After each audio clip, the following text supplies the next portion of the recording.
Cariboo Strong, a memoir of the 2017 Plateau Fire by Rebecca Schulte.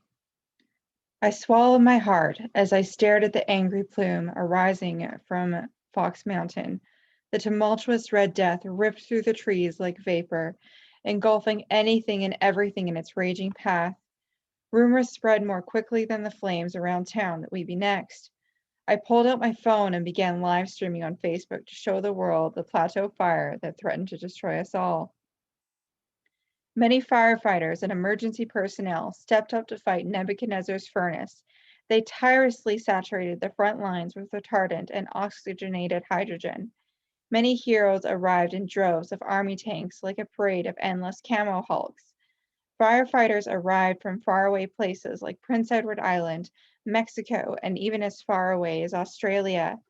The soldiers slept in the arena at the rec center, firefighters slept at the fire hall, and multitudes camped at the airport fire center.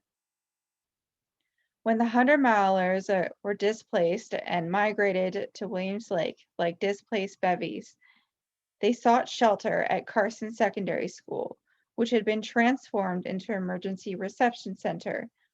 It was the dead of July, so no classes were interrupted. I went down to volunteer with Sally Ann's emergency response unit. As I exited my car, someone roared down Carson Drive, stuck their head out the window, and screamed, "Evacuation alert! Get out now!" My heart started racing, and I pulled up my phone to call my uncle in PG. "Uncle Bill, the city just set an evacuation alert. Can I come and stay with you guys? I don't know for how long it'll be. Could be a month." He said we could. He said I could, but they'd be leaving for Malawi soon. I felt like I heard a voice. Maybe it was God telling me, "Phone your dad." I resisted at first, but finally conceded. Picking up my phone, hyperventilating on my living room floor, and tears streamed down my face, I said, "Dad, they said to get out. What do I do?" "Just wait until the alert becomes an order," he said calmly. "Maybe the road south will reopen and you can come stay with Mom and me." At first, the next day, it seemed like the firefighters had made good progress. They said, "Oh, the fire will never jump the Fraser River." Since things were looking up and I needed groceries, I decided to go to Save on Foods.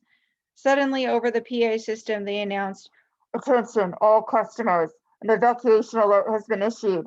Drop everything and go." I left my basket in the middle of the aisle, leaving the lettuce to rot. Since I still had to grab my cat and some suitcases at home, I raced there with the strength of a bodybuilder, I ripped up the stairs with a 100-pound suitcase in my hands. 30 pounds normally feels heavy to me, but it's incredible how strong adrenaline can make you. Fumbling for my keys, I fired up the ignition and headed for the line, inching slower than sloths. Normally, it only takes a few minutes to reach the bottom of the highway hill, but it took half an hour. As we finally reached the intersection, I glanced at my rearview mirror, and I saw my entire town of 10,000 people leaving everything behind, and I felt like I'd been stabbed in the heart. Squads of police officers were directing traffic. I'll be forever grateful to them because while I was allowed to leave, they were stuck there in the smoke, staying behind to protect and serve as is their mandate. Their pink and purple gas masks stuck out beneath their Mountie hats like smoke scopes. They all have families and lives here, and yet they stayed, fighting for our community. What would have normally taken 3 hours to reach Kamloops took 8 hours. I finally arrived at my ex-brother-in-law's and sister's house after midnight, maybe even 1 in the morning. Discombobulated, disheveled, and distraught, I popped a sleeping pill and crashed on their futon. Many people joke that it was an evacuation, like a spontaneous vacation. I got to spend the whole month lounging by my parents' pool, reading books. Of course, there were moments when I was dumbfounded by worry that Williams Lake would be burned to nothing. But through that time, I held on to faith. Yes, God is definitely what kept me together and strong. When the order was finally lifted, I decided to wait a few days. I thought it would be madness if everyone flocked back to Williams Lake simultaneously. When I did return, it felt like everyone was still on the edge of survival mode, bags packed and not totally present.